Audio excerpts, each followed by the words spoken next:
تمہیں حکومت دے دوں گا. وَلَيُمَكِّنَنَّ لَهُمْ، پھر تمہاری حکومت کچی نہیں ہوگی، بڑی مضبوط ہوگی. پھر وَلَيُبَدِّلَنَّهُمْ مِن بَعْدِ خَوْفِهِمْ أَمْنًا، رات کے 12 بجے جوان بیٹی اکیلی نکلے گی، اس کو یہ ڈر نہیں ہوگا کوئی میری عزت پہ ہاتھ ڈالے گا یا کوئی میری زیور پہ ہاتھ ڈالے گا، میں یہ کر دوں گا. یہ میں کہتا جب میں کروں گا تم نہیں کر سکتے، پاکستان پولیس نہیں کر سکتی، پاکستان فوج نہیں کر سکتی. دنیا کی طاقتور ترین حکومتیں بھی عاجز ہے اپنے چوروں سے، اپنے ڈاکوؤں سے اور اپنے بدماشوں سے، وہ عاجز ہیں. اللہ کہتا میں کروں گا، میں کر دوں گا، لیکن کب کروں گا؟ پہلے تو میں ایمان بنانا پڑے گا، عمل بنانا پڑے گا. اور محبت میں بھائی بھائی سے باتیں نہیں کر رہا، سگے بھائی ایک ماں کی پیٹ سے جنم لینے والے ایک دوسرے کو سلام کرنے کے روادار نہیں ہے. کیا ہوا؟ سب پیسوں کا جھگڑا ہے، کوئی رشتے کا جھگڑا ہے، کوئی جگہ کا جھگڑا ہے، کوئی زمین کا جھگڑا ہے. وہ رشتہ جس کا بدل کوئی نہیں، ماں باپ کا کوئی بدل نہیں، بہن بھائیوں کا کوئی بدل نہیں، اولاد کا بدل موجود، بیوی کا بدل موجود، لیکن بہن بھائی ایک ایسا رشتہ ہے جس کا نہ ماں باپ ہوں اور نہ بہن بھائی پیدا ہوں. تو بہن بھائی کا تو بدل ہی کوئی نہیں، اور وہ ایک دوسرے کو سلام نہیں کر رہے. اب اس بات پہ سلام نہیں کر رہے تھا ہماری زمین کی لڑائی، ہماری پیسے کی لڑائی، ہماری جائیداد کی لڑائی، اور کبھی کچھ بھی نہیں ہوتا خالی باتوں کی لڑائی ہوئی. تو اتنی گراوٹ آئی کہ بھائی بھائی سے بات نہیں کرتا. اللہ تعالیٰ کیا فرماتا میں محبت ڈال دوں گا، سیجعل لهم الرحمن ودا، لیکن میری ایک شرط ہے کہ تم ایمان بناؤ. ان الذين آمنوا وعملوا الصالحات سیجعل لهم الرحمن ودا. پھر ہم چاہتے ہیں باطل ٹوٹ جائے، ہمارا باطل سے روک کھا جائے. تو اللہ تعالیٰ فرماتا ہے ان تصبروا وتتقوا لا يضركم كيدهم شيئا، تم صبر سیکھ لو اور تقوی سیکھ لو، ساری باطل کی رسمی تدبیریں میں توڑ دوں گا. ان اللہ بما يعملون محیط، وہ جو کچھ کرتے میں جانتا ہوں، جو نظام بنائیں گے میں توڑ دوں گا. قد مکروا مکرهم وعند اللہ مکرهم وان كان مکرهم لتزول منه الجبال. بے شک ان کی تدبیر ایسی ہے کہ پہاڑوں کو بھی ہلا دے، لیکن جب میں تمہارے ساتھ ہوں گا تو ان کی ساری تدبیروں کو پارا پارا کر دوں گا، توڑ دوں گا. تو میرے بھائیو، ابھی میری ساری بات کا خلاصہ میں آخر میں 4 آیات سے ما یفتح اللہ للناس من رحمت فلا ممسک لها. میرے بندو، اگر میں تمہارے لیے بھلائی کا ارادہ کر لوں تو سارا جہان مل کر، اگر میں تمہارے لیے رحمت کا دروازہ کھول دوں تو سارا جہان مل کر اس سے بند نہیں کر سکتا. وہاں یمسک، اور اگر میں بند کر دوں فلا مرسل له من بعد، پھر کوئی کھول نہیں سکتا. پھر یہی دوسری طرح ان يمسك الله بضر فلا كاشف له الا هو. اگر میں تمہیں مصیبت میں ڈال دوں تو کوئی سارا جہان مل کر تمہیں مصیبت سے نکال نہیں سکتا. نہیں یرید کا بخیر، اور اگر میں بھلائی لے آؤں فلا راد لفضل، تو سارا جہان مل کر میرے فضل کو کوئی ٹال نہیں سکتا. اب میری ساری بات ان چند جملوں پر آ کے مکمل ہو گئی کہ اگر اللہ ہماری بھلائی کو چاہ لے تو اس کا جہان تو نہیں روک سکتا، اور اگر اللہ نہ چاہے تو وہ یہ دے نہیں سکتا. تو اللہ کیسے چاہے؟ مسئلہ یہاں آ جائے. اللہ کیسے چاہے؟ اللہ چاہے تو مجھے سستا بات والوں کے حالات بنانے، انجینئروں کے حالات بنانے، تاجروں کے، ذمہ داروں کے، مردوں کے، عورتوں کے، انفرادی اور امت کے اجتماعی حالات بنانے ہیں. مجھے سارا باطل توڑنا ہے، حق کو بلند کرنا ہے. اگر اللہ ارادہ کر لے تو اگر کون روکے گا؟ برف کی آگ میں بٹھا کے جلنے نہ دے، تیز دھار چھری کے نیچے ڈال کے کٹنے نہ دے، مچھلی کے پیٹ میں بٹھا کے مرنے نہ دے، صحرا میں بٹھا کر بغیر اسباب معیشت کے انہیں بھوک سے مرنے نہ دے. یہ تو اللہ نے کرشمہ قرآن میں بتائے ہیں کہ تمہارا رب و رب ہے. اب اللہ ارادہ کر لے، اس کے لیے میرے بھائیو ہمیں کچھ کرنا پڑے گا. اللہ چاہ لے، اللہ کب چاہے گا؟ ایک حدیث میں پیش کرتا ہوں، اذا قطعت رضیت واذا رضیت بارکت وليس لبرکتی نہایا. میرے بندو میری مان جاؤ میں راضی ہو جاؤں گا، جب میں راضی ہو جاؤں گا تو برکت دے دوں گا، اور پھر میری برکت کی کوئی حد کوئی نہیں. یہ آپ سے اللہ نے اپنا دستور بتا دیا کہ ہم اگر اللہ کی ماننے والے بن جائیں تو اللہ راضی. کائنات اللہ کے ارادے سے چلتی، اللہ کے قبضہ قدرت میں ہے، وہ ہوتا ہے جو اللہ چاہتا ہے. اس کی چاہت مربوط ہے اس کی اطاعت کے ساتھ، اس کی اطاعت کے لیے ہمیں راہبر چاہیے، تو حضرت محمد صلی اللہ علیہ وسلم کی ذات اقدس موجود ہے جو اللہ کے خزانوں کی چابی لے کر آئے، اللہ کی رحمت کی چابی لے کر آئے، جنت کی چابی لے کر آئے، دوزخ کا تالا لے کر آئے، دوزخ کو بند کروانے آئے، جنت کو کھلوانے آئے، محبتوں کو کھلوانے آئے اور نفرتوں کو بند کرنے آئے، عزتیں لے کر آئے، ذلتیں مٹانے آئے، محبتیں لے کر آئے، نفرتیں مٹانے آئے، بلندیاں لے کر آئے، پستیوں سے نکالنے آئے، عروج لے کر آئے، زوال سے نکالنے آئے، اور نورانیت لے کر آئے، اندھیروں سے نکالنے آئے، ہدایت کو لے کر آئے، گمراہی سے نکالنے آئے، فرصتیں وفائیں لے کر آئے، جفاؤں کو مٹانے کے لیے آئے۔ اللہ چاہ لے تو کوئی روکے گا نہیں، اللہ نہ چاہے کوئی کروائے گا نہیں۔ اللہ کب چاہے گا؟ جب حضرت محمد صلی اللہ علیہ وسلم کی مبارک زندگی کو وجود ملے گا۔ اور اللہ کے نبی کی زندگی کو وجود کہاں ملتا ہے؟ وہ جسم میں ملتا ہے، جسم میں آئے، جسم سے متعلق جو چیزیں ہیں اس میں آئے۔ تو اللہ تعالیٰ نے حضرت محمد صلی اللہ تعالی علیہ وسلم کو دنیا اور آخرت کے تمام مسائل کے لیے راہبر بنا کر، ہادی بنا کر، مفتی بنا کر بھیجا۔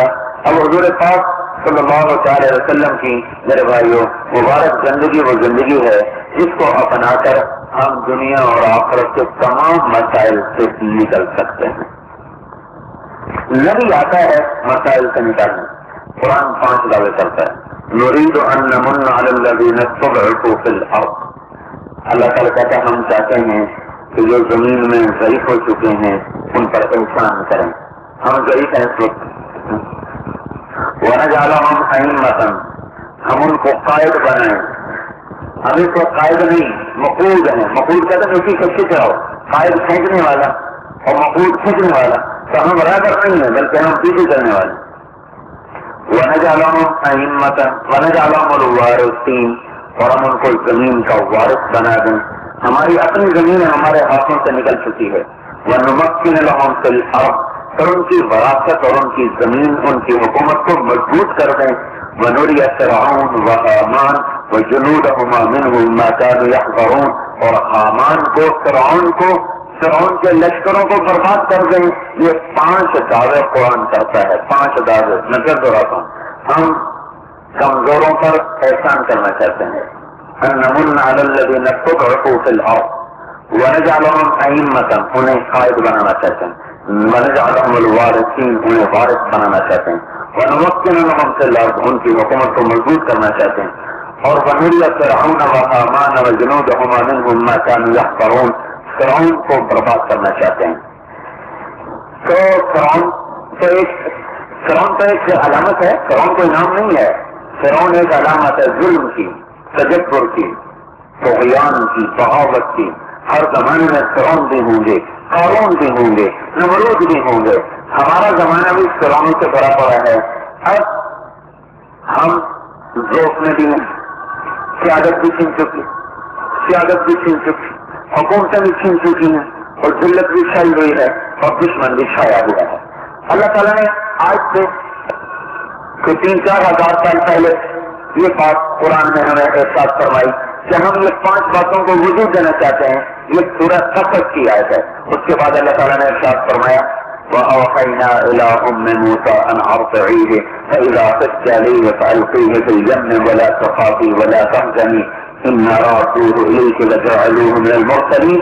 اس کے بعد اللہ نے موسیٰ علیہ السلام کا قصہ سنانا شروع کیا، پھر سارا قصہ سنایا۔ 5 باتوں کو وجود دینے کے لیے اللہ تعالیٰ نے کہانی کہاں سے شروع کی؟ بات تو تھی کہ میں کمزوروں کو قوی بنانا چاہتا ہوں، اور ذلیلوں کو عزت دینا چاہتا ہوں، اور حکومت دینا چاہتا ہوں، ان کو طاقت دینا چاہتا ہوں، ان کا دشمن ہلاک کرنا چاہتا ہوں۔ تو اس کے بعد اللہ کہتے ہیں پھر میں نے لشکر چڑھا دیے، پھر میں نے فوجیں بھیج دی۔ نہیں، اللہ تعالیٰ نے آگے کہا میں نے موسیٰ کو پیدا کیا۔ یہاں سے بات شروع ہوئی، میں نے موسیٰ کو پیدا کیا۔ تو موسیٰ کے پیدا ہونے کا اور ان 5 باتوں کا تعلق کیا ہے؟ موسیٰ علیہ السلام تو غلامی، قوم کی غلامی کی حالت میں پیدا ہو رہے ہیں، اور ماں ان کو صندوق میں بند کر کے دریا میں بہا رہی، ایسا ڈر کھائے گا فرعون کا۔ تو مجھے سارا قصہ نہیں سنانا، میں آپ کو بتانا چاہتا ہوں 5 باتیں قرآن وجود میں لانا چاہتا ہے۔ اللہ تعالیٰ قرآن میں بتا رہا ہے کہانی کہاں سے شروع کی؟ موسیٰ علیہ السلام سے. موسیٰ علیہ السلام پیدا ہوئے اور فرعون کے گھر چلے گئے، سارا قصہ چلا.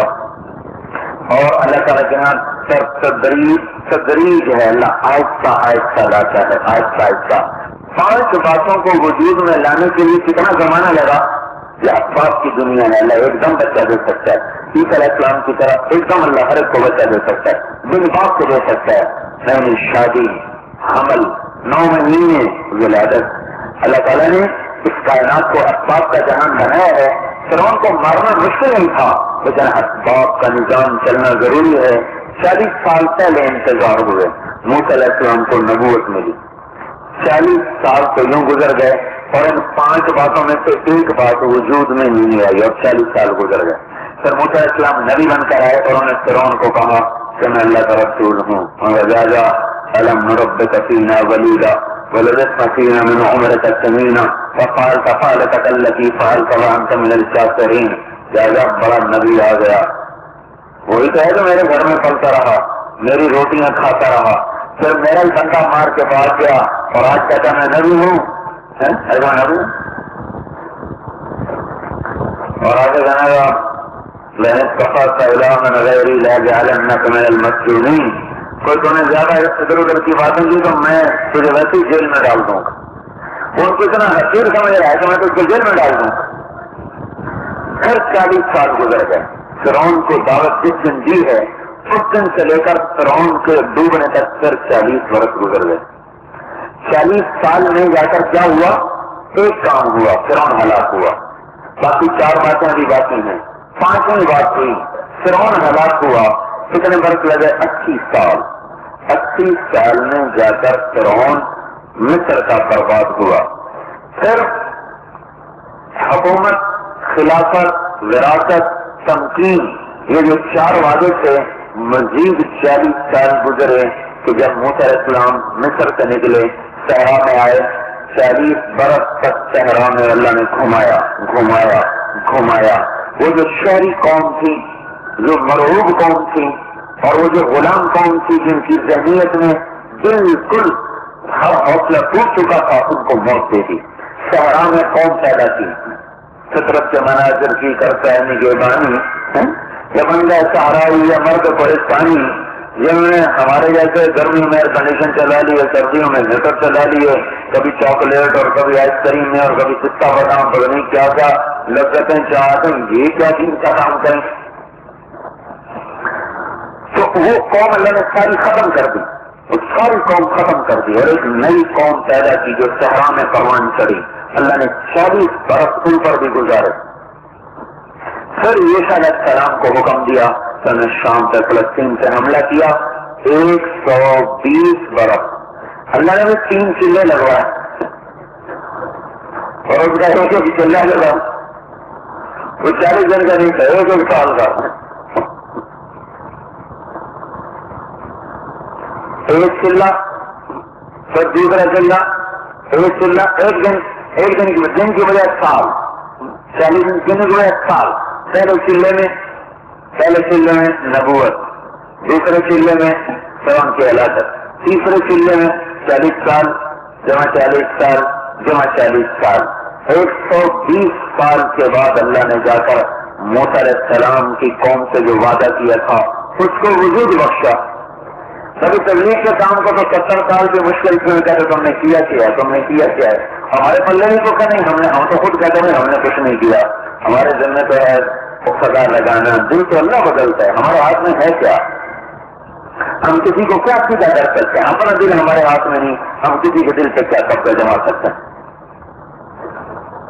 تو میرے بھائیو، حضرت محمد صلی اللہ علیہ وسلم بھی ایسے ہی حالات میں آئے کہ عرب ذلیل تھے، گمراہ تھے، ڈوبے ہوئے تھے، ذلتوں میں تھے، قیادت نہیں تھی، حکومت نہیں تھی، گمراہی کمال پر تھی.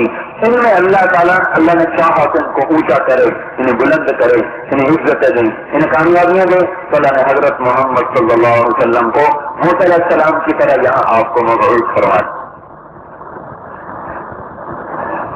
اور ایسے فقیر گھر میں پیدا ہوئے کہ کوئی عورت آپ کو دودھ پلانے کے لیے تیار نہیں تھی. اور حلیمہ بھی چھوڑ کے چلی گئی، میں نے یقین ہے